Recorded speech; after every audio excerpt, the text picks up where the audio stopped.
Morgan Sneakerroom. So much soul about to bust out the room. All different flavors, way more than 32. From these shoes, you can't mess with these dudes. Nike Reeboks, about soccer knees. Golden Gooses on. What's up, guys? Welcome to another episode of Soul Brothers, hosted by Flex Luther and none other than Morgan Sneakerroom. Today, guys, we have another guest, and we want to welcome him to our 25th episode, man. 25 episodes. Well but done. none other than Sneakernomicz, man. What's new? How you feeling? Yes, kia ora. Hello, all right, mate. What's good? How's it going, guys? Thanks for having me on. It's a pleasure. I love it. I love it, man. So Sneakernomicz. I'm gonna call you Jordan because Sneakernomicz is a mouthful. But That's fine. That's fine. Pause. So Jordan, I can for the listeners, introduce yourself. But I want to say that when I got the follow from you, I think it was off that video that I did with American Psycho with the you know what I'm talking about? You know, Yeah. with the New Balance. Oh, yeah, the I was business like- cards. Yeah. I was like, oh man, I've made it. Like I've made it. But tell the people who you are if they don't know you. Yeah, hello, everybody. What's up? My name's Jordan. I'm from Aotearoa, New Zealand, originally. It's a small place in the South Pacific. My mum is like an indigenous person to that land, so that's why I'm a little bit brown in certain lights. And then my father is Scottish, so that's why I'm white in certain lights. And so I grew up in Aotearoa, New Zealand, and then I moved to London in 2007, and I've been living in London now for coming up to 20 years now, and I do a variety of different things for work, but one of the things that I like to do is make sneaker content, short form as well as long form on YouTube.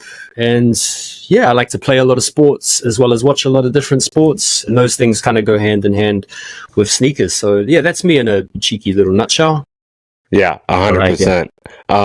So yeah, you brought up YouTube, which I think is interesting because where we met was on TikTok. Do you still feel like you're as, you're posting as much on TikTok now as you did maybe a year or two ago? Nah, definitely not. TikTok's sort of fallen off a little bit for me, and I've also fallen off a bit on TikTok. So we've kind of both descended in opposite directions, but I still love TikTok. It's it basically got me my start in sneaker content creation. It enabled me to share my passion for shoes, and then there was a few years of, I want to call like maybe blowing up, you could argue, where a lot of videos were getting a lot of traction, and it's from there encouraged me to go over and start making longer form videos on YouTube, which is where I sort of prioritize my time a little bit more nowadays with the content. So I'm definitely still uploading short form videos, but nowhere near as much as I was a couple of years ago, and enjoying YouTube probably a little bit more these days for sure. Yeah, 100%. We'll get more into that here in a little bit because I think Flex and I both have our feelings on TikTok. So we'll get into that here in a little bit. Let's start off with what we wore today. Flex, you going first? Yeah, I guess I'll go first. All right, you go first. And I'm going to say before you ask it, no, I did not wear this jacket with this pair. But I went with the satin red retro ones today. Nice little calm shoe. Was that a woman's exclusive? That was a woman's exclusive. This was the pair. This is for the one from years ago. This is So what size is that? Is it the expensive one? There you go. The Sneakernomicz understands. Dang. These were like the rare ones that became. Yeah. So okay. So when did you get those? I didn't even know you had those. Nah, I got these last year maybe. Okay. I mean, you get to a point where you just stop. You just stop like showing them. You just like, okay, I got them. Yeah. But I put them on today, and I'm gonna be honest, I wasn't really feeling them. Of course, color matching was a little different just because of the material. So the shades of red is not what the red I thought it was going to be. But we got it done. But that's why I ordered it. You should have got a satin shirt, man. Like a you know? Yeah. Yeah. Like you're going to prom in 06. I've been looking like Suge Knight with retro ones on. So, I wore one of my sneakers of the year. Okay. The AE1. Right. Yeah. So I wore these today. I've never really I'm a big NBA fan, and I think Jordan, you are too, right? Yep. And the Timberwolves have never really been a team that I've followed that much. I'm just like, all right, a bunch of kind of role players, playing Or maybe basketball. Early KG days, maybe. Yeah, right. Like the KG days. But I mean, again, when KG got traded to the Celtics, I was 16, so, but yeah, Ant Edwards is doing incredible things in Minnesota, with just his play and just the personality he is. I love this sneaker. I love how it looks on foot. I have been pro wearing hooping shoes casually, and I've been a big New Balance Asics Saucony guy for so long, but I'm really, really liking wearing these AE ones. Nice. Yeah. Those are getting a lot of love right now. You can't even buy them, which is crazy. I know. I went onto the Adidas websites the other day, and there's no sizes in any colorway. There's 5 or 6 GR colorways. They're all, and that's here in the UK, and so we're not as ball crazy as you guys over there. So the influence is vast. People are feeling that shoe for sure. Yeah, 100%. I was waiting to grab a pair, and then they win the last series, and prices starting to shoot up. Started selling out. I'm like, I should have bought a pair because it was the All-Star pair that I wanted, and it was in stock when I looked. This before the finals even started, but after that last win. Yeah. It's only going up. When was the last? I mean, I know you guys are asking the questions, but allow me one, please. When was the last time we had a signature shoe debut sell out like this? Who was it? I mean, because the Kyrie ones, I'm thinking they had a couple of big ones. You could get those. Yeah. They weren't selling out. PG, KDs, LeBrons, all the first iterations of signature shoes have always, even Jordan ones back in the day.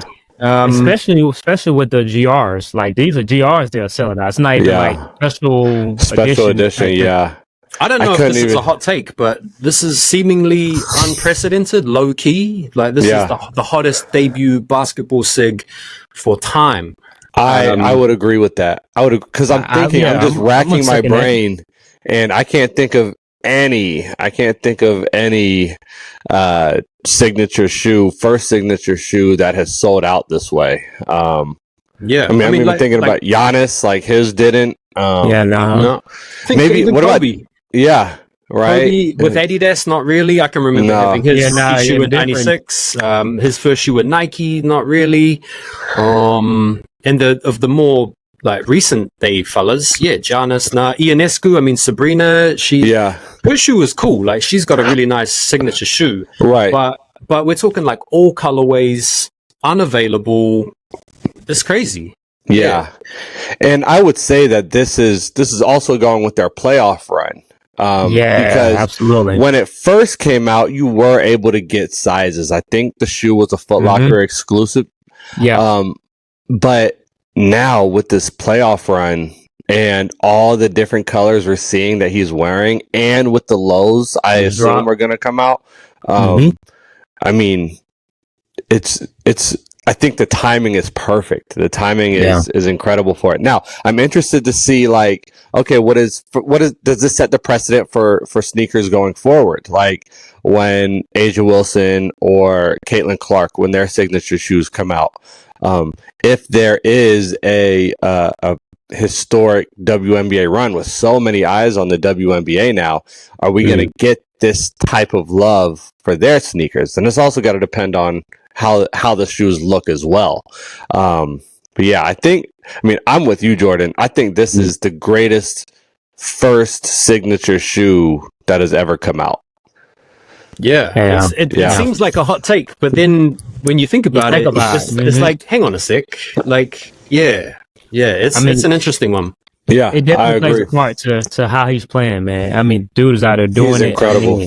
And he's funny as well, isn't he? He's just a seemingly like down to earth, like just one of the guys. Yeah. I like that. I like that soundbite with Barkley where he's like, I ain't been to Minnesota in 20 years. Like, bring your ass. Oh yeah. Let's get down 22. here. Yeah. 22. That's crazy. He's 22 doing all this. It's just I know. hard to believe that, like, 22. I think about when I was 22. I'm just like, it's crazy. Yeah. And he's a baller as well. It's like, it's also the style of his play as well, because I think it's important to remember that a lot of times people gravitate towards a signature athlete and a signature shoe, not just because of like the type of person that the player is, but the type of style that player plays with. There's a reason why, like, Tim Duncan, the big fundamental, will always be heralded for having great fundamental basketball skills, but it's hardly spectacular. And so you're not going to want to grab a pair of Tim Duncans in the same way you're going to want to grab a pair of Jordans, because MJ's just a highlight reel. Even like a normal jump shot is like, that looks spectacular when AD is doing his thing, not just dunking on people. It's an aesthetically pleasing game to watch. A bit like Federer with tennis. Like, you knew we were going to get into tennis, man. You knew we were going to get into tennis today. 100%. Like, I have even stopped. Like, I was a big Federer hater for so long, and it's because of what you're talking about. You're talking about the style of play. I always thought it was too clean. Like, when I was a teenager and growing up, and like, I liked how unorthodox Nadal was. One, he was a lefty, right? So that already is a little bit of like, oh, that's different. And then he's got the muscle shirts, and we're talking back in 2007, 2006. He's got the muscle shirts. He's got the longer shorts, bandana, crazy spin on all of his ground strokes. Like, I was like, oh yeah, that's my guy. But as I've gotten older and I see and I go back and I look at how Federer played, I was like, yeah, this guy is like, so I started using a Pro Staff, which is the racket that Federer used for the longest time. I started using a Pro Staff because, that's just what he used. And if you would have told me that in high school that I'd be doing that at this age, I'd like, no way. No, like, I want to use the Nadal racket. Yeah, great rivalry. Like, one of the best rivalries of all time. And then you throw Djokovic in there, throw Murray in there as a little spanner in the works. Yeah. Chuck a couple of other people in there as well. Earlier, like Sampras, Safin, a couple of later on people. Safin, man. I was a big Safin fan because of how nuts he was. Yeah. He was the man. Big serve. I was a big Leighton Hewitt fan. Leighton Hewitt. He's an Aussie. He's an Aussie. I know you're from New Zealand, but and then Roddick, of course, being an American. So, but yeah. So let's. So what did you wear today? We haven't even seen what you wore today. Right. So I've got them downstairs. So I wore the Asics Gel Kayano 14s today, basically because I went out for a couple of runs with the dogs, and those have become my like go-to running shoe. Now, for the listeners out there, I don't want to get it twisted. Like, I'm not a runner. I don't go out. I don't have a watch or anything. I don't track the Ks or the calories. And I run with two dogs who, if you guys have dogs or you've been around dogs, you'll know that you must stop regularly to sniff everything and to pee on everything and to crap as often as possible. So my running isn't so much like a run as a series of stops and starts. And so the running shoes that I'm enjoying wearing are the Kayano 14s. But I did want to share with you guys a shoe that I've been wearing a lot, and it's these. Those are incredible. So these are one of my favorite shoes to come out this year. I'm not a massive Air Max 1 guy. I have maybe like 5 or 6 pairs of Air Max 1s. But this is a pair that I got earlier in the year for Air Max Day. It's obviously got the bit on the tongue there, and the Volt midsole is like a throwback to the OG 2014 Air Max Day shoe, the red pair that you've probably got those. No, I wish I had them. I'm always looking at prices. Yeah, it's a tricky pair because they go for a little bit, but obviously they've got the big they've got the big bubble, which is pretty cool. And I suppose we could talk about the big bubble if you want, because I sort of feel like this was a bit of a flop for Nike. Not this specific shoe. This was a bit of a hit, and I do enjoy wearing the shoe, but I feel like them bringing back the big bubble was kind of a bit of a flop, because it's the technology that never was. It should have been.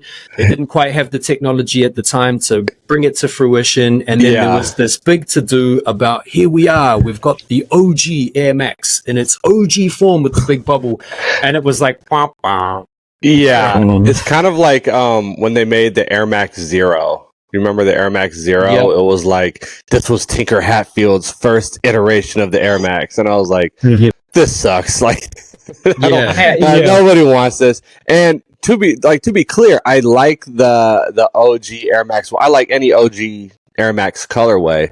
And I have the 2017 pair of the red Air Max 1, and I also got the big bubble pair. And even just looking at it, I was like, okay, this is, it's fine.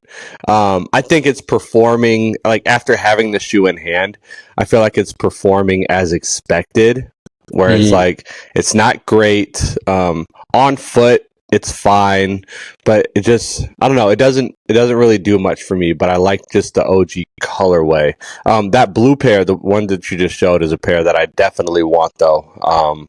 These weren't too tricky to get. I couldn't believe it. I was walking the dogs, and they went live on a bit of a shock drop, I think. And they first come up, and I was like, oh, do I want them or do I not want them? I put the phone back in the pocket. I was listening to a song, and then I was like, nah, you'll regret it if you don't go on. So 5 minutes later, I went back and I grabbed them. And then I was like really glad that I did. So I've been wearing these sort of like every day, on and off for the past couple of months, and they've held up well. I've only cleaned this shoe. The other shoe is completely duffed up, but I did a wear test video and sort of made one for YouTube. But so I've been really enjoying those. I'll definitely have to look for a pair, because the resale actually isn't that bad. It's not bad at all. No. So so I can say I was one of the people that was not happy about the big bubble. Like, I was excited for it. I was super excited for it, and then like they showed it, I was like, oh. It was like, I kind of want the one that we got. I want the retro back. So I would like to see a big bubble, but make it look like, if it's gonna be the big bubble, right? Like, I want it to be bubblier, you know what I mean? Like, I want it to be, well, Flex, don't look at me like that.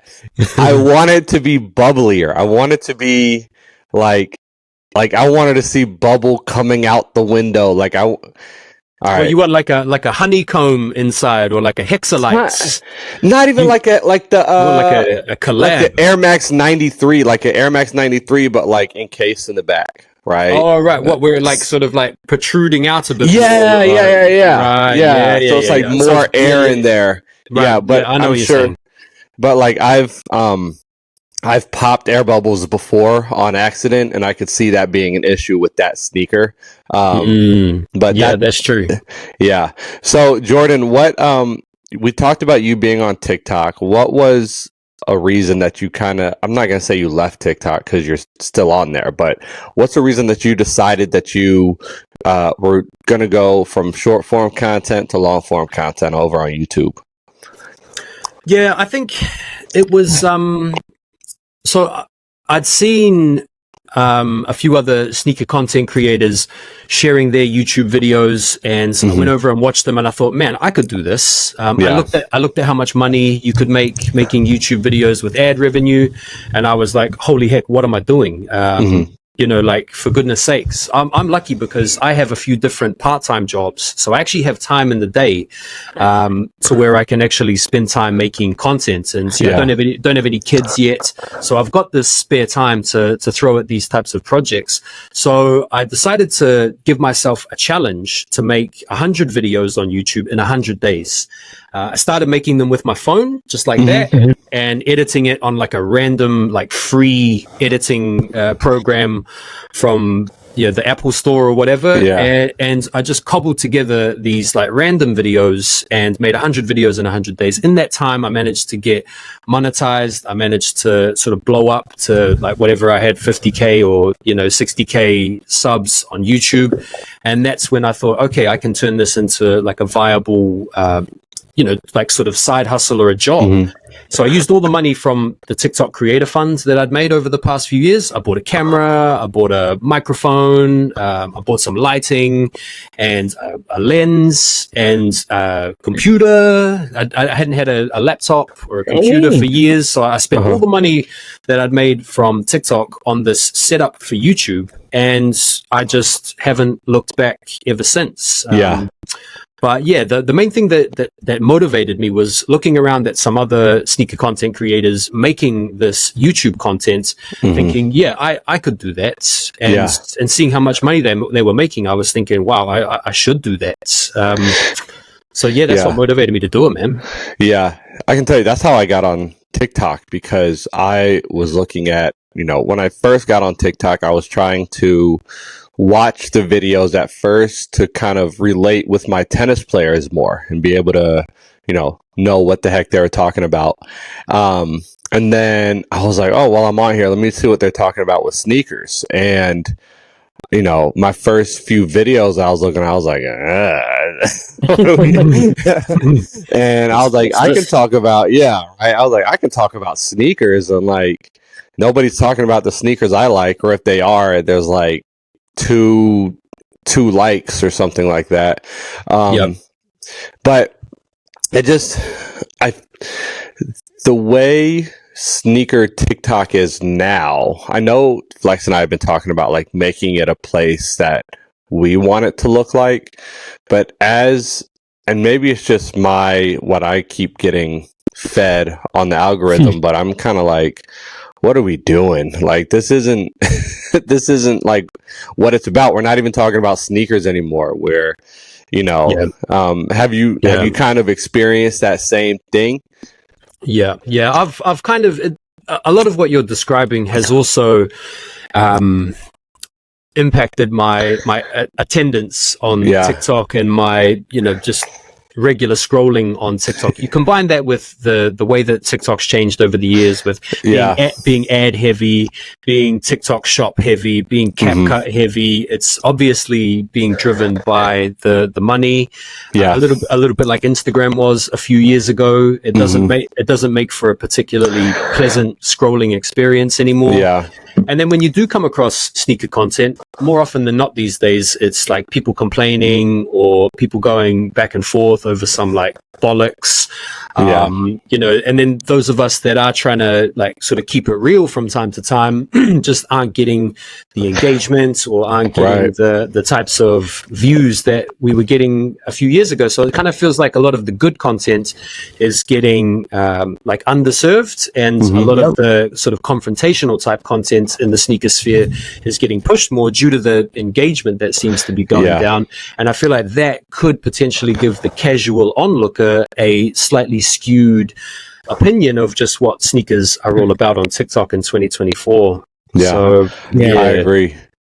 What I've drawn myself away from it, because it's just like TikTok was a place where we kind of got on and we talked about sneakers, and there really wasn't no conflict. It didn't matter where you came from. It didn't matter what you thought. It didn't matter if the breads were the bread fours or the playoff fours.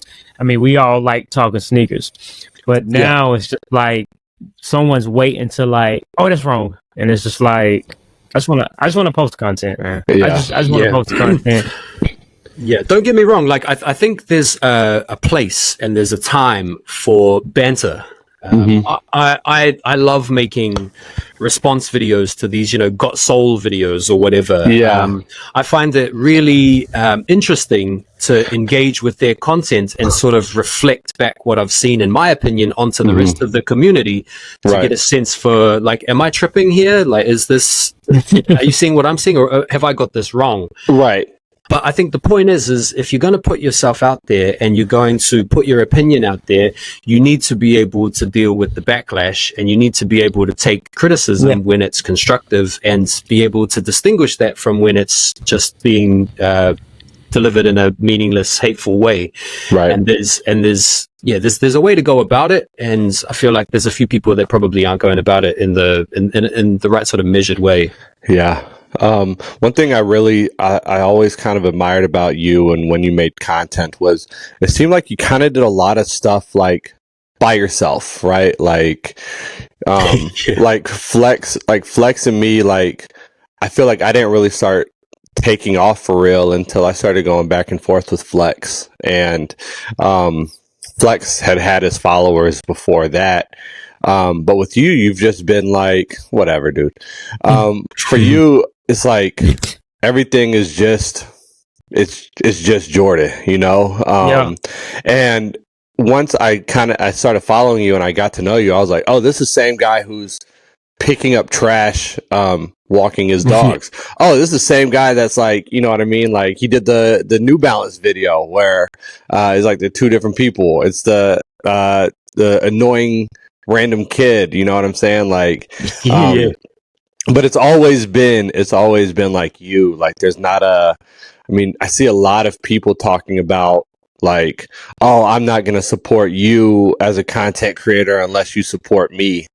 With you, you've just been like, I'm going to put this content out and it's going to do what it does. And it always did well. So I think, there's something about being on TikTok, that has really enabled me to just channel exactly what you're saying. My own, my own sense of humor, my own background. Like, I have a Scottish father, so I grew up with this dry, sarcastic, chastising character. Jordan, cut the bloody woods, take out the rubbish. What you bloody doing, Jordan? And then my mum, who's like a Maori, Samoan, laid back character, who's also got that sarcastic wit. And so, TikTok is like, the funny thing about it is I spent a long time on Instagram trying to get IG famous. I wanted to have like thousands of followers. Pictures, man. I've seen the pictures. Those are definitely like IG famous photos that you were taking. Yeah. If you go back through because if you go on my IG, like, I've been inactive on IG pretty much since the pandemic, right up until maybe like a year ago. I hated IG because basically I had this, negative attitude towards it because I wasn't getting the traction. I felt like I was being gypped by the system. They're against me. So I was like, I'm not posting my cool TikTok reels on IG. I just started doing it like a year ago. But if you look at my IG, I've got like 4,000, 5,000 odd posts. And you might be thinking, what the heck, bro? You got like 5K posts? That's because I was posting on IG from like 2015. Yeah. Like every day, fit pics, on foot pics, my latest sneakers, gym content. Yeah. And I was like uploading like an absolute bandit on the daily, trying to get IG famous. And it never worked because I was trying to be something that I'm not. Like, I'm not that guy. I'm not fashion MF. I'm not a hype beast at heart. Like, I'm a middle-aged dude that really likes sports, that likes talking a bit of crap, giving and taking with a bit of banter. And that's who I became on TikTok. And that's how I ended up becoming successful on it, because I was just being myself, being authentic.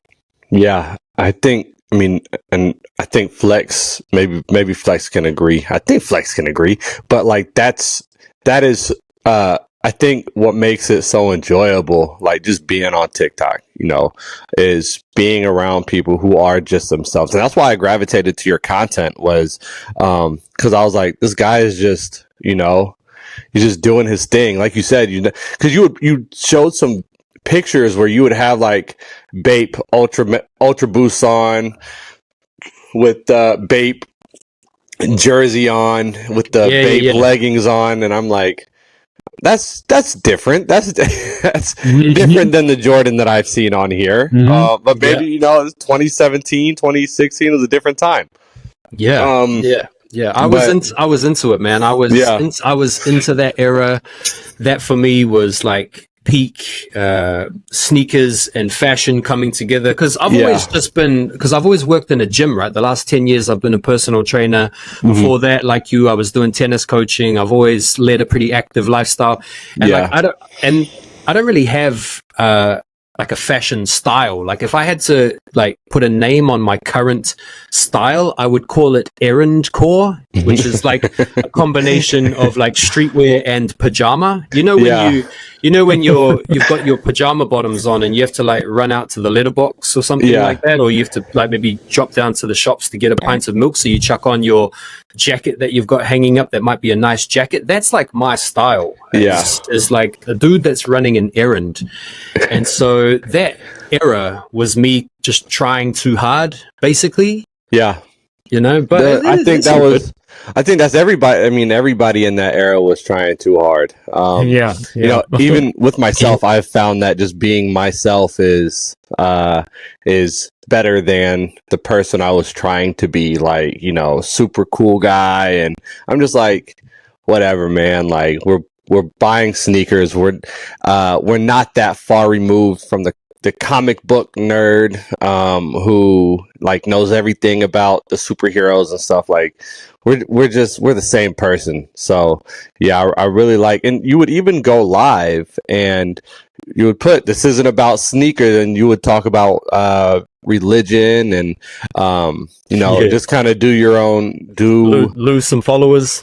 Lose some, and I'm not gonna, I watch those lives because I mean, we have a lot of similar, we're very similar, I feel like, in sense of humor and you know, ideologies. We're pretty similar. And so I would watch those lives and I would see, like, I mean, you would lose followers. That's all I'm gonna say. Gonna say. And you're braver than me. I can see the similarities, because I think both of you guys have a very special technique of pushing the limits. So that's one thing. I can remember the Cause video of Jordan opening. You had the Cause 4s. They I guess they shipped to the gym. Oh yeah. And I had to like look, and I'm like, wait, that's him. It was a totally different person. Like, as you can say, like, I can see the change. You went from like probably a ton of hype stuff on to like now you're just kind of like real chill and simple. The guy opened the cars was like, yo, look at these are crazy. It was I was like, that does not seem like him, but it was definitely, you know, we all had our own like different era of like, I don't know. I never really had the era of like content creation. I've never really wanted to be like an influencer. I've always kind of wanted to have like my own little business, and my business be like the influencer. But me like hopping on YouTube, I never had a YouTube channel. My Instagram was just for Instagram, but I really didn't see myself doing this until like I had a viral video on TikTok. And like I say this all the time, like I am grateful for TikTok. I'm glad that I got on, I hopped on. It's opened so many doors for me, giving me opportunities. But I am so glad we will be seeing the end of it. I'm okay with it. You reckon? Is it going to happen, or are they just going to stall it out in the Congress and stuff like that? Well, they say they had to sell it in that what's the name of the company? ByteDance said they're not going to sell it, so they had 200. Right. So if they don't sell it, then they got to get rid of it. So yeah, I'm really enjoying IG at the moment. It's funny to say that, but when I scroll on IG, I actually get served some really funny stuff. I love it, and there's a slightly different style and a slightly different tone to the type of sneaker content that I produce for IG and TikTok, and then like YouTube Shorts, and then YouTube Long, obviously. Mm-hmm. And I've found that in more recent times, IG has been a much more enjoyable platform as a consumer, because I'm sure you guys do the same thing. Like as a content creator, when you scroll, you might be active in your scrolling, but you're passive in terms of your consumption, because a lot of times you're looking for new ideas, or you're identifying trends, or you're picking up on a certain style of video that you yourself might find a way to adapt. And so, yeah, that's what I've found over the years, is that when you're looking around at what's going on, it's quite often good to take in what's going well for certain people, and then just see if you can't adapt it. Because that's a big part of what I've done over the years, is basically take the piss out of people, but take a look at other people's content and then just deliver videos in the exact same style they do it. As you guys might remember, when I used to do parodies of like Young Rice videos, and like the rap creators content, and that was in a time where sneaker content was just blowing up all over the shop. And because there weren't that many other people doing those types of videos, that enabled me to sort of like stand out among like a pretty busy crowd.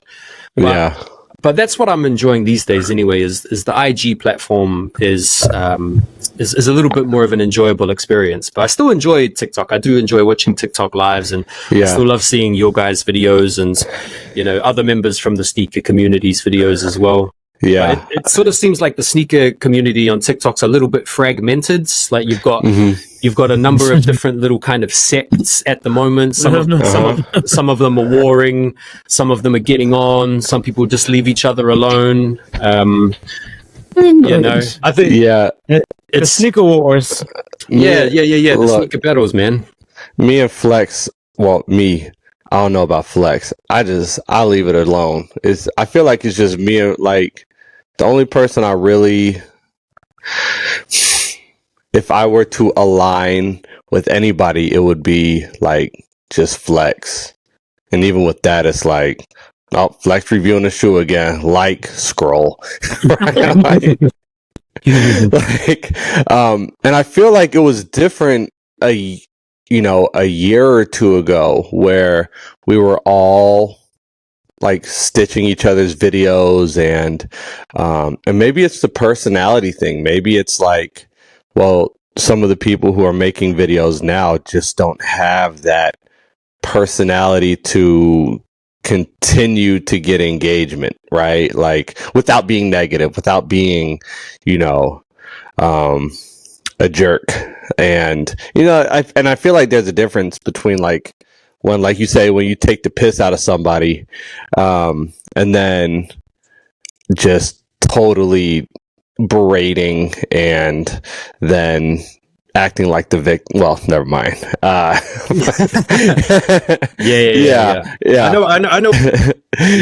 know. I know what you're talking about, bro, for sure. Yeah.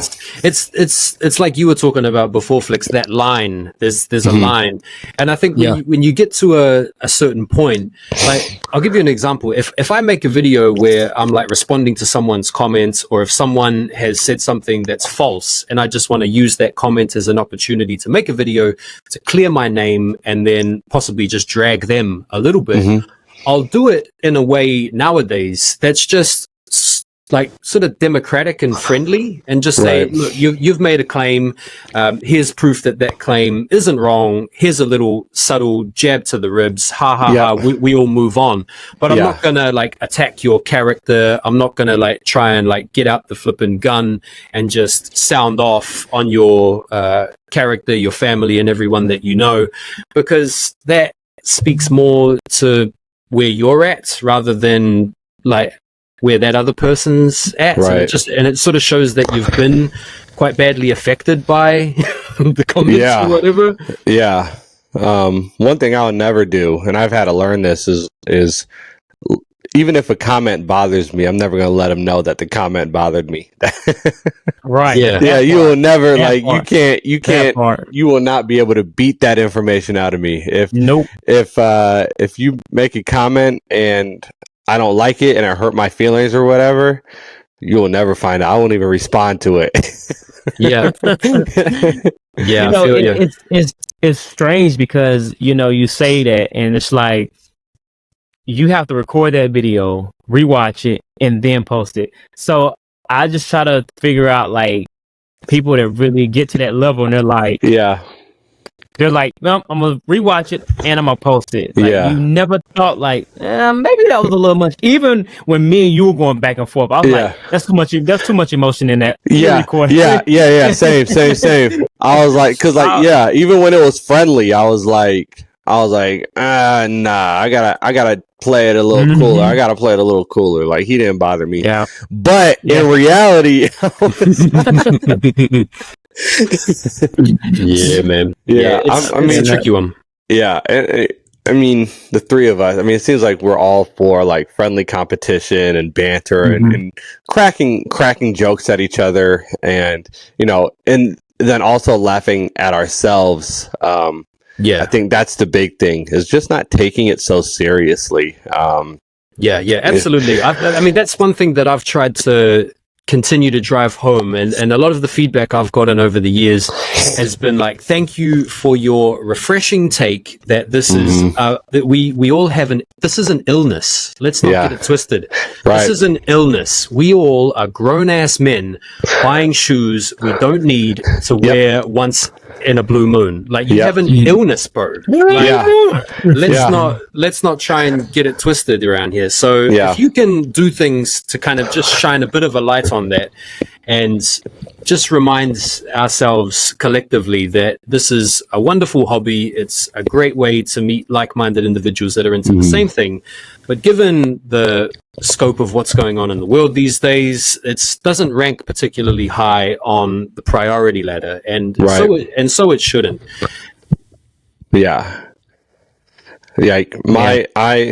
mean, I tell people that I buy sneakers. I'm not trying to impress like my fiance. Like, I'm trying to impress my boys on the internet, you know. Like, I'm not trying to impress Caitlin with my sneakers. I'm trying to like, oh, yo, what's Flex gonna think about these, man? Hey, Flex don't even know. I never even met Flex before. And I'm like, I hope Flex likes these. Yeah, your guys' back and forth was quite a refreshing sort of shot in the arm for sneaker content last year. Yeah, thank you. It was because people were quite interested in, you know, who was going to clap back with what next. And the way that's, I mean, I've got to say, like, I know this is going to sound a little bit bad, but I did look forward to Morgan's ripping of whatever shoes you had to bring out, Flex, because it'd be like, what are these, bro? Like, you found those. You found those on the side of a road or something like that, bro. Like, I don't even think the manufacturers knew themselves that they made those. That's how, you know, that's how low the consideration was for us. So I love it. It was brilliant. There were times, man, I'm not even gonna front. Like, I would look at shoes and I'm like, I could go with these and kind of sway to the W. Right. And I was like, you know what? What's the entertainment? What's best for entertainment? What's better for business? If I pull these now, he is going to take this and run with it. And I think it was the Reeboks that I had no clue what they were. I was like, what? Why do I have these? Where did these come from? I'm like, you know what? Morgan's going to have fun with these. So I was like, you know what? You think you're more diverse? I'll pull them out and I'm like, yo, these were so terrible. Why? Yeah, man. There's a reason why Morgan doesn't have those. There's a reason why. There's a reason why nobody knows about those, for sure. That was brilliant. I think we shed enough light on the rise and fall of TikTok. Sneakernomicz, I would like to ask you. You know, I mean, your growth, I feel like, has been insane, man. I remember, I think I followed you. You was like right at like 10K, and you had a viral video, and you've literally have not stopped growing since then. Not true, actually. To be honest, I've actually been losing followers recently at a pretty steady clip. It hasn't been like cataclysmic. I did have a moment where I was like, hang on a sec. are the powers that be here against me? Is there like a conspiracy or something like that? I think I feel like that's similar. That's on TikTok. Is that on TikTok? On TikTok. Yeah, like I think yeah. It's like every day you're losing like 25, 50 followers. I feel like they're trying to wash out the accounts that's not being used, or like the fake bot accounts or something. Right. Well, I just put it down to the content being shit, basically, which is something I was like, which I was like, yeah, fine with. But no, like IG, I've been growing. YouTube has been growing. It's just slow and steady, nothing crazy. But TikTok obviously blew up because of sneakers in general blowing up, and me having a slightly unique outlook on sneaker content, which was just kind of coming from a more comedic angle, doing skits. If you look at my most successful videos, they don't really have anything to do with sneakers per se, but situations about sneakers. The father and the son, or the random annoying kid stuff. Like I don't have a viral. My most viral video is also one of the most stupid videos I've ever made as well, which is the flipping, the electric shoes, the Nike Adapt. The Earls, the Adapts, And sometimes it's like that. The stupidest videos that you spend 10 seconds on every now and then will just like completely blow. Yeah. The one I really liked from you was the New Balance. These are the like the 9. You know what I'm talking about, like the New Balance. Like the skit with where the guys are in the New Balance, and he's yeah. I was like, yo, he's talking about me. Like that's 100% me. You were definitely the part of the motivation for that character. I suppose I didn't do well to hide it by wearing glasses, having a bit of a beard myself, albeit not as brilliant as your beards. And then just I don't want to like say I picked out the pretentious parts of your personality, but I think at the time that skit was kind of funny because New Balance had been not really popping off until that point.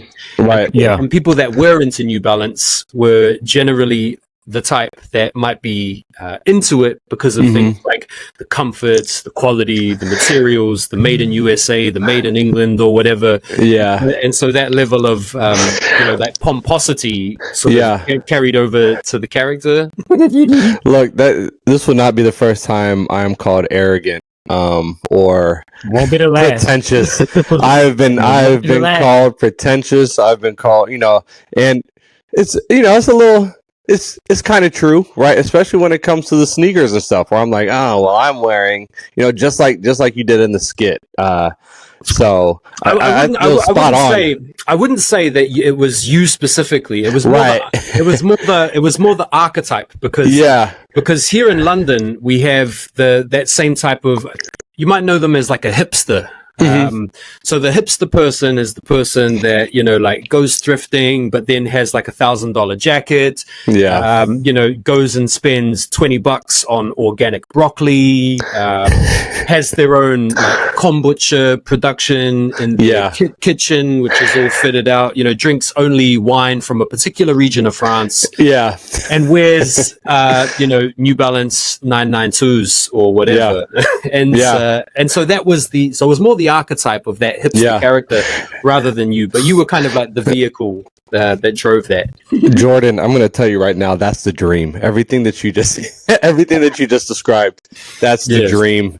Oh my God, we're going there. We're going. I mean, look, I'm telling you, that is 100% the dream.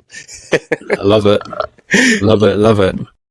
You stray farther away every day, further and further, every episode. Look, man, episode. Look, I am. It's not just my job anymore. I'm a tennis coach, man. Like that is my that is my personality, and I have to do things that, I mean, there has to be some level of being in that lifestyle, you know. I need to go to Wimbledon and wear all whites, and I need to, you know, have the strawberries and the cream. Like, that's just, these are all things that need to happen. I think last Wimbledon, I did an event here in Indianapolis, and I had Prosecco and strawberries and cream, and I felt very, you know, like proper. Fancy. Yeah, I felt very proper. I felt, and I was, and I was actually born in England, so I kind of, I, you know, that's a little bit of part of my personality too. Just that little, you know, undertone. Nice. So I brushed up on my NBA and sports history, and all y'all talk about is tennis. Now everybody's talking about London and England. I can't keep up, man. It's I'm sorry, okay, Morgan. I can't keep up. That North Carolina education. We're cultured, you know. I mean, we could sit here and we can talk all day about, you know, the big four of, you know, like you said earlier, Murray, Djokovic, and now, you know, Alcaraz, who is just an incredible young guy. And, you know, who do you think is going to win the French Open, which starts next week? Like, we can have that conversation all day. You just gotta. I'm not, to be honest, I'm not like following tennis like as much now as I used to. There's two sports that I used to follow like religiously, and one was tennis. I used to play tennis hard out back in like high school and college. Yeah, and you know, right around the peak of the sort of Federer Nadal rivalry. I'm talking like 05, 06, 07, 08. Right, you're talking about Roddick and Leighton Hewitt, right when they were at the tail ends of their career, and then Federer was coming in. Like, we've had 20 years of unbelievable golden era, arguably, tennis, and now we're kind of seeing the decline of Djokovic, and then this new era of, you know, Alcaraz and Thiem and Tsitsipas and, you know, all these other young guys. But I've not been following it. It's the same with NBA. I used to watch NBA like a madman in the late 90s, early 2000s, right up until about, you know, 06, 07, right when the last sort of Celtics dynasty started falling off. And nowadays, I don't watch the NBA as much anymore. And there's a bit of a debate. I wondered whether or not I don't watch the NBA anymore because I feel like it's almost like watching a glorified pickup game because no one plays any defense anymore. But I understand that that's probably not a symptom of people not playing defense. It's really just a reflection of how much more talented players are in general these days. How the game has changed, where the three-pointer is now almost like option one for certain players on the court, and just how fast the game is now. Everyone is fast. Like, you get a rebound, you throw the ball, bang, bucket. Go back the next way. I mean, Go ahead, Flex. Sneakernomicz, who is your GOAT? What, like it's MJ for me, man, for sure. Look, I'm an 80s baby. But if someone says that LeBron is the GOAT, I'm not gonna like have an issue with that.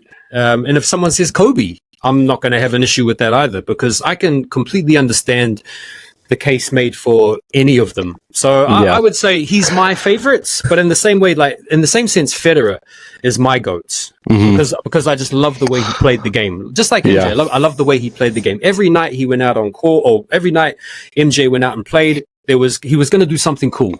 It was going to be a highlight. It might even just be a jump shot. It might be a fadeaway. It might be a block. It might be a great steal or a great pass. He was always going to do something good.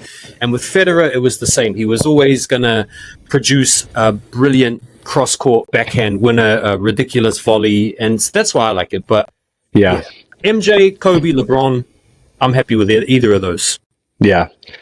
You brought up Thiem earlier, man. You brought up Thiem earlier. I have bad news. Thiem is actually retiring early. Does he? So he is, man. He is injured. So yeah, Dominique is retiring early, unfortunately.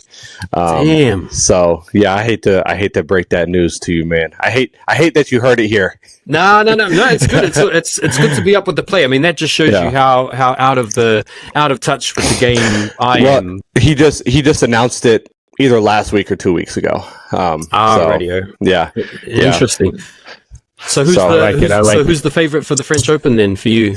Well, I would love to see Nadal win one or win another one. Because this is his last one, but with just how old he is and how he's been hurt, I don't think it's going to happen. Unfortunately, I think it's going to be Djokovic. When I tell you I don't like, it's weird. I don't like Djokovic as a person, but when I'm teaching the way Djokovic hits the ball. Like he is the model, of great looking swings. And I'm going frame by frame. You see how he's got his hand turned out. You see how now he's dropping the racket below. I mean, he is the guy that I use to teach with. But at the same time, I think he's a prick. Yeah, I can understand that. Yeah. So, Flex, we're not going to have Djokovic on the pod. Sorry, brother. That's all fine with me. I didn't plan on having any other big four on the pod anyway. So it doesn't matter. Look, Roger Federer, he's made some shoes, man. Roger Federer's has some. Okay. Matter of fact, I can show you. He's got. Oh, I got them right here. They don't have any laces in them because I was cleaning them for a Rejuvenator, but. He's got these.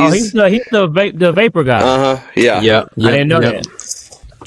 Those were pretty hype. The first pair, the white cements and then the black cements, they were pretty hype. Actually, I even tried to get a pair. In fact, in fact, I have a pair of those. I was going to share for the showcase section as well. So speaking of which, we're getting to the end of our episode. So let's go ahead and let's do the showcase. Let's go ahead and we'll do the showcase. Jordan, did you want to go first? Yeah, I mean you're already on it. Okay, so it's good. It's good that you brought those out because I actually have the same pair, but in the Atmos colorway to share. Oh, those are good. Yeah, the Atmos colorway. So these are called the Nike Zoom Vapor Roger Federer. These came out 2016, I think. 2017. That sounds about right, yeah. 2017. And so it's a beautiful shoe. I haven't worn them because I really wanted to use them for tennis, and I haven't played tennis for so many years now, at least not regularly enough to justify breaking them out. So I've just kept them. They're still DS, but what's beautiful about this shoe is obviously it's got the elephant prints that we know and love. And hot take, if you've been in sneakers for a while, you'll probably recognize this elephant print as the less preferred elephant print because of how blocky it is. And this was a feature on Jordan 3 Retros for a long time that a lot of people were complaining about because the elephant print didn't look that good or whatever. But the important features are obviously the Nike Air on the back, the teal, the Atmos, and these are obviously modeled after this shoe here. Look at there. Look at there. Yeah. And so this is my favorite Air Max 1 of all time. These aren't the OGs. These are the 17 as well, actually. I think it is 27. Okay. Yeah, 2016. There was a 2016 and then a 2017 because they came out in the pack, didn't they, as well with the Jordan 3s. And then the OGs, I think, were maybe like around 07 or something like that. Yeah. So one of the best Air Max 1s of all time. And here's the kicker to this shoe, which I'm sure you'll both love, is I actually got to see Federer play in this shoe in London in 2017 for the ATP Tour finals that they had in the O2. So at the end of every season, the top 6 or 8 guys in the world would all descend on the O2 to have like a Champions of Champions tournament. Yeah. And I got to see Federer play wearing this shoe. So that's what makes this one quite special to me anyway. I like it. I love that. And that one. So what that one has that mine doesn't, I could see the Roger Federer logo on the side. These do not have that. So, that's really, really cool. That's an R and a F flex for Roger Federer. Cool. Yeah, it might be reversed. So, is the Laver Cup ever in London? Or is that all... I don't know if that one like moves around. They have it in different places. They might have had it at the Royal Albert Hall a couple of years ago, I think. Okay. There's a few different. So I think they now have the tour finals in China. I think it's moved over there. The Laver Cup might move around, but obviously we're not far away from grass court season. Yeah. So it's time to start thinking about maybe going to Queens and then maybe Wimbledon. I went last year, but I didn't make it in because the queue was like crazy, and I was meeting up with a friend of mine from back home in NZ. We didn't really fancy waiting 5 or 6 hours, but the year before I went and just walked in for the afternoon and just got grounds passes, and it's a wicked atmosphere, wicked tournaments. Yeah. Have you ever played on grass before? I have played on grass before. Yeah, played here in London a couple of times on grass, and yeah, it's a nice surface. Yeah, it's like deceptively quick. Yeah, it is. Nice. Yeah. I've never played on grass before. I've played on clay, not like the clay that's in France, but I've played on green clay, and we just don't have. I mean, we don't have all those different surfaces here in the middle of the United States. It's hard court with often cracks in it, and if you're lucky, you can find access to a green clay court. How many? I mean, are there a ton of tennis courts in England? Yeah, bro. It's a little bit like football, where like every basketball courts in England, or like pretty much, is like a combination of basketball courts and then soccer or like football. So the cages, so you've got like a goal underneath the basketball goal, so that if you want to play basketball, you play basketball. If you want to play football, you can play football. And then similarly, it's not, you're never far from a tennis court. Like I've got access to about 5 or 6 to me here at my place where I am in London, within like a 10-minute bike ride. And, and I can play on sort of 3 different surfaces. Can play on asphalt, which is like bad if you don't want to pay for it.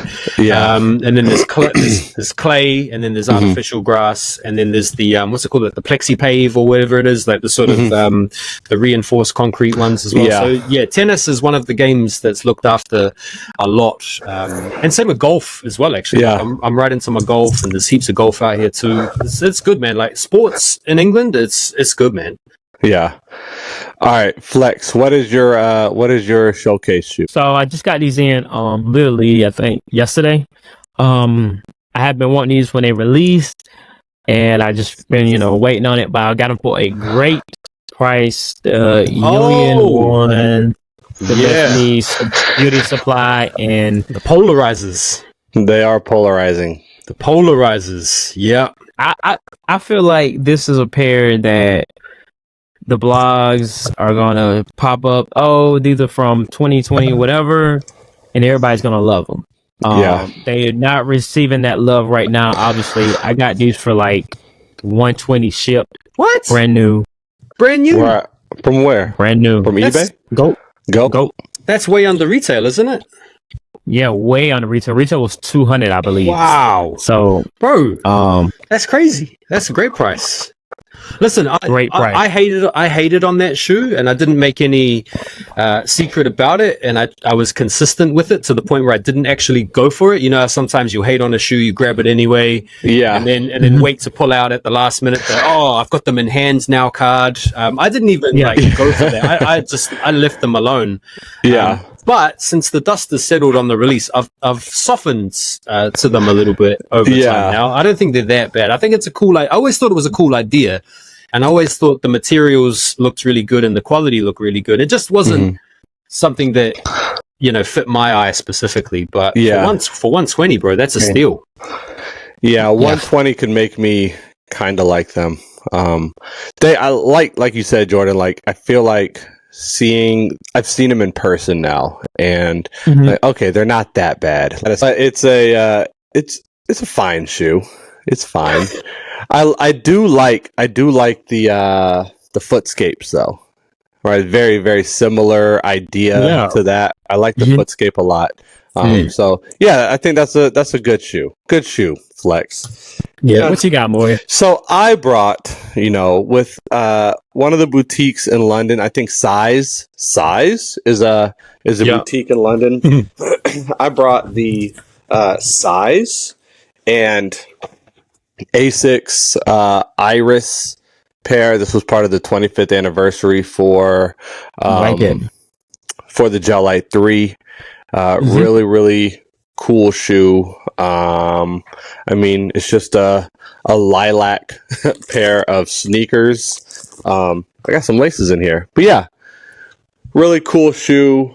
We always try to do something that kind of relates to our guest. I guess Flex forgot. But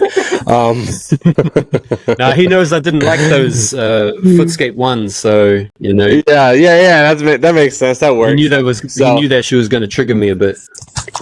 Yeah, I like that. So nice. Yeah, this is. I mean, what? So Jolly I good. gotta know what boutiques do you go to? I've seen you walk into Foot Patrol like in your videos, and you kind of size is good. Yeah, size is. I don't know what I would equate it to. I mean, it's all under the sort of JD group now these days. I think. Oh, really? Anyway, I think they're underneath the umbrella of the whole JD thing. So same with like Foot Patrol. So these boutiques or what were once sort of independent sneaker stores have kind of been absorbed into the conglomerate somewhat. So they all kind of carry the same type of product, more or less. You might go into one shop where they have more sizes of a certain shoe than the other. Sometimes you've got sneaky models sitting in one place that aren't sitting in the other. But size is a fine establishment. Foot Patrol is still good. Foot Patrol is one of the places that will sometimes have sneaky leftovers from uncollected raffles that sometimes go up. In fact, you might have seen last year I posted they had the Asics gel, the Witherspoons, the Witherspoon ones. Yeah. So they were in there last year in like a size 12 or something, and they just dug them out of the warehouse or dug them out of the stock room. And so sometimes you'll be in there at the right place. Well, you'll be in there at the right time when just something random has been chucked back on the shelves. But apart from that, there's another end clothing. They're pretty good. End clothing are pretty good. Yeah, they've got some good stuff. And then you've got Offspring as well. I don't know if you guys have heard of Offspring. Offspring are kind of funny because they've developed over the years a bit of a cult. So you have to be following them on Instagram, and you have to put your shoe size in your bio in order to be eligible to take part in raffles. Because they want to make sure that if you win a raffle, you're entering in for your own size, and your size is advertised on your own IG. If you win a raffle from them, you have to wear a pair of shoes that you've purchased off them previously. And if you don't wear that pair, you're not eligible to pick up your pair. They can deny you if they want to. They basically have created this cult that aren't allowed to sell the shoes that they buy from there. And I just don't participate in it. Some people love it, but I'm not really into that project. Flex, don't worry, I've got some Offspring sneakers. We can I got enough for all three of us. Don't even worry about it. Yeah, they did really they did really well in the Adidas had like a consortium cup this past year, and one of their designs did really well. And I don't know if they won it, but one of their designs got right through to the finals. So if you guys have got time, I'll tell you a funny story. Do you know the rap? Do you know the rapper Mos Def? Yeah. So my missus, right? She works in music, or she used to work in music, and she used to work in Formula One. So my missus has these crazy connects right all over the world, and she was responsible for putting together this festival in England called V Festival, or Virgin. You guys might know Virgin Media, Richard Branson, whatever. Yeah. So she was in charge of putting this festival together, V Festival, and she invited me along with her. We stayed in the Winnebago in the festival over the weekend, and at the time I was smoking a lot of weed. So I took out all this cannabis to the rave, right, to the festival, and we're backstage before Mos Def is about to perform, and my missus is like talking to him, saying, yeah, this is your call time, there's the mic, there's the sound check, dude, blah blah blah blah blah, and like I'm ripped, and I was like, babes, that's Mos Def. I love Mos Def. Like, he's one of my favorite rappers of all time. Do you think I can go and talk to him? And she's like, oh, babes, don't mess him up, because he's about to go out and we need him to perform, blah, blah, blah, blah, blah. And so at the time, Mos Def was embroiled in an online beef with Eminem. You guys might remember, this is like 2015, 2016. Yeah. And so Eminem and Mos Def were going back and forth on Twitter or whatever, having a bit of beef, and it's like they're both calling each other out. And I went up to Mos Def and I was like high out of my tree, and I said, hey bro, how's it going, man? And he kind of gave me the sideways look, like, bro, who are you? What are you doing here? How'd you get back here, type thing? Yeah. And I sort of said to him, I didn't really know what to say, so I said, bro, I heard Eminem smashed you in the beef that you had online. What do you got to say about that? And he was like, what are you talking about? And so he started like basically, calling me names and telling me to get away from him. And I was kind of like, what's going on? And my mate, who was like filming this the whole time, because I was like, bro, here, take the camera, film this. I'm about to talk to Mos Def. I want to get this on camera. He was like in the crowd, like in front of the stage or whatever. And then my mate was like, yeah, giving the thumbs up. And then Mos Def goes over to my mates and then starts ripping into him about filming this interaction that I was having. So my only record of Mos Def was me going up to him and then basically telling him how we'd been duffed up by Eminem in this beef. And then my mates filming the whole thing on camera, and it put him off his entire game. So he ends up storming back into the green room. Then my missus comes running out, says, what did you say to Mos Def, man? He's saying he doesn't want to go out. He's saying you're talking about him losing a bad beef with Eminem. So I've absolutely been there before, where I've put my foot in it with, someone with the right intentions, but just not quite having the right approach to it. So I just thought I'd tell you that story because it's a funny one. Do you have that video? Do you have that video? I don't think I do actually. I think I'd have to tap up my friends, because at the time I was actually really embarrassed about it, because my missus was genuinely worried. But we did watch it back, and it was really awkward. It was really awkward because you can see me approaching him from behind, sort of like thinking in my head, what am I going to say? I'm a bit high. I tap him on the shoulder. He turns around like, who the fuck are you? And then I tell him about this beef that's going on. He didn't want to hear about it, didn't want to talk about it. And then he sees my mate filming the whole thing. He comes up to him. It was a bit of a big mess, but I can't say I've got it. But that was my chance to interact with my hero. And I've gone off of his music ever since. Did he perform? Did he go back and perform though? Yeah, he did. But ironically, the crowd was dead anyway, because I think at the time, I don't know if it was like Avicii or some other like big DJ was playing on the main stage. So here's the kicker: like when Mos Def came out to perform, there was no one in the crowd except for like me and my mates. So they performed for you guys, and we were like loving it, man, because we were just tired.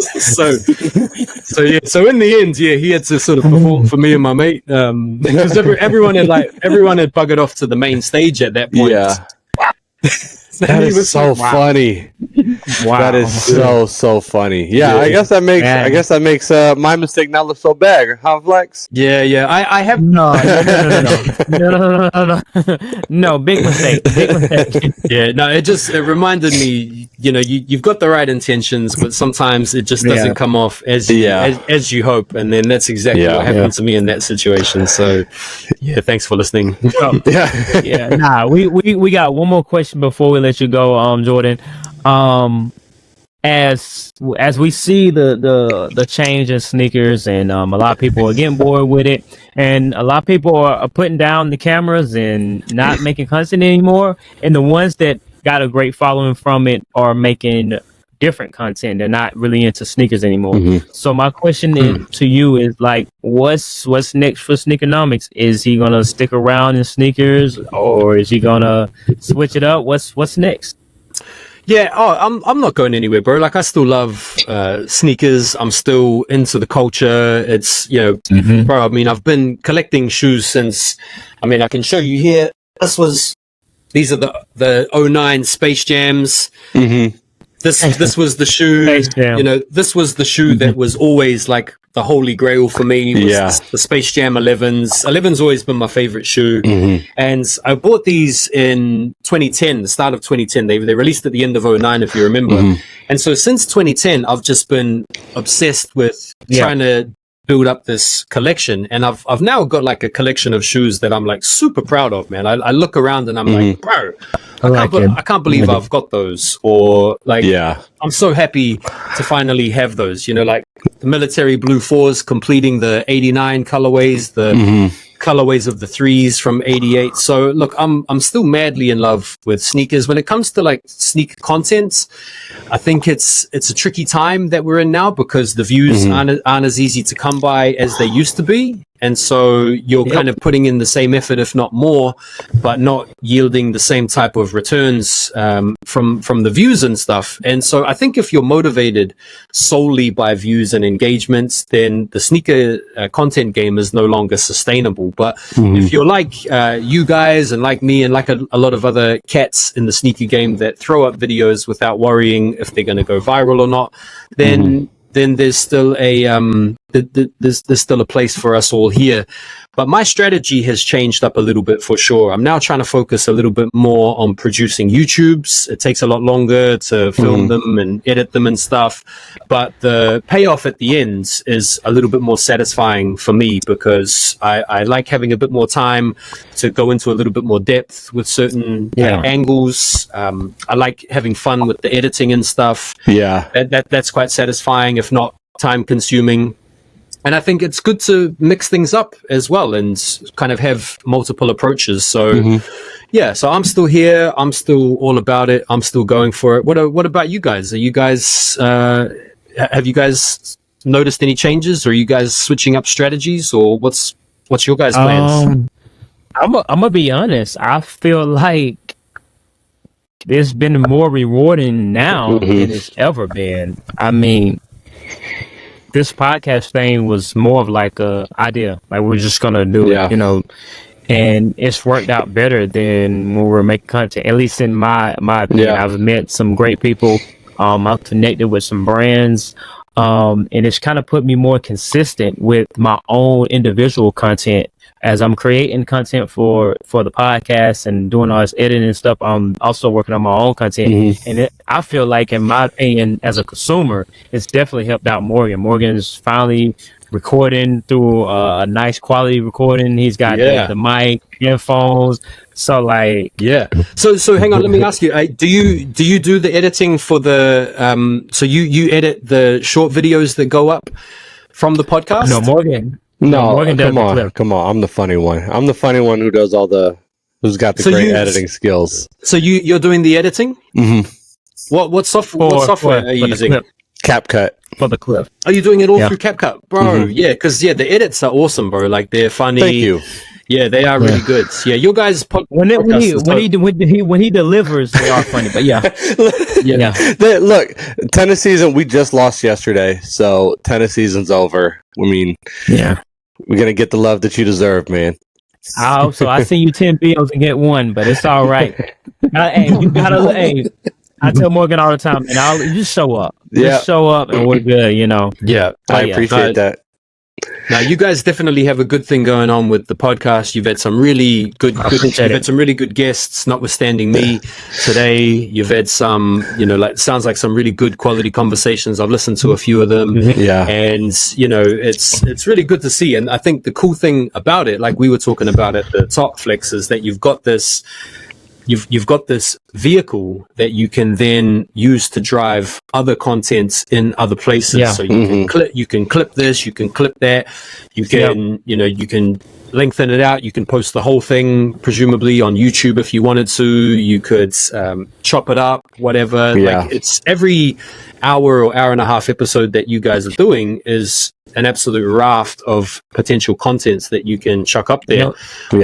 Whereas like for the normal contents, I'm sort of sat there some days thinking, shit, what sort of video should I make, or what is there to talk about? And then I might get a good idea, and I'm like, yeah, that's a great idea. And then I'm like, hang on, I've done that before, or like I've done something similar to that before. You don't want to kind of get in the rinse and repeat habit too often. Yeah. And for me, as far as content goes, like, the only reason I'm making content is because I love sneakers. Like, that's the only reason. So whether the views are, like, I never planned on having almost 30,000 followers. But I guess people, are interested in what I have to say about sneakers. But like, I was going to make sneaker content, whether I had 3 followers or, the 30,000. And like Flex kind of said earlier, a year ago, we were both very much like, I have to be able to make money from this. And I was fairly new at my job that I'm currently working at. as the head pro at a tennis club. And so with that, as you know, being a personal trainer, that all stems on your relationship with people and being able to have clients, right? Like there's no guaranteed amount of money you're going to make, which is a good thing and a bad thing, right? Like you can have, you can have weeks where it's like, holy cow, like I just made a ton of money. You can have weeks where it's like, this is just, you just don't. And so I was like, well, if I'm able to make money through TikTok, then that would just be fine. And now I've totally gone away from that. And I'm just like, I'm making content because I love sneakers. So if I'm not talking about sneakers, I won't be talking about really anything. Maybe tennis. Like I'll talk about tennis too. But if it's not sneaker content or like what I'm wearing or like teaching tennis, then then I just won't make content. I'm actually, don't take this the wrong way, you two, but I'm actually a little bit surprised that you guys don't have way more followers. Like I'm actually surprised by that. I thought both of you guys would both be over 100K easily by now. Now, don't take that the wrong way, but no, we don't. We know. Matter of fact, we feel the same way. We're going to clip that. I mean, we're just going to clip it and see what happens. We're just going to clip what you just said, and we're going to see what happens. We're going to see those to the moon, baby. It's just surprising to me because if you look around at the sneaker content creators that sort of have 100K plus followers, and you look at the type of contents that they make, and you generally what tends to happen is at some point, someone has latched onto something, whether it's a trend or a sound or a style of video, and they've just ridden that hard, and they've gone viral with it multiple times. And that has afforded them the bulk of their following. And I think maybe in some ways, what you guys have done in not just going for those trending videos all the time or trying to jump on the viral thing is you've cultivated a more, I want to say, in tune audience, a more authentic audience that know what to expect from you. And I think that's a good thing because with me, I've had so many different types of videos that have blown up over the years. People have gotten either sick of seeing my face doing these same videos over time, or people have followed me for a certain viral video that they're no longer interested in. And that is what has, in my opinion, accounted for me dropping off in the following over the past few months. That ends waning interest in sneakers in general. And obviously, the more followers you have, the more you have to lose, obviously. So it's not something I get, too perturbed or worried about. But I just thought I'd say that you guys are awesome. I'm a big fan of both of your guys' contents. I think Morgan, that A6 video is like, the American Psycho video, the New Balance, like that's like top 3 sneaker TikToks of all time for me. I just thought that was so clever to use that sound in that way, and it was so nicely timed. And when I saw it, I was like, bro, this guy's the man. Thank you. I appreciate that. It took a long time because I was brand new to TikTok, no clue what I was doing. It took so much time. I was sweating when I was done with it, from like taking the shirt off and like what was that character wearing again? So that was a lot of work for that. I appreciate that. It was awesome. It got what it deserved. And then I know didn't they remove the sound or something? You had to do it again or something? Yes, they removed the sound. I know. hate when that happens, I know. But I thought about remaking it, but then I'm just like, why bother? Why even mess with it?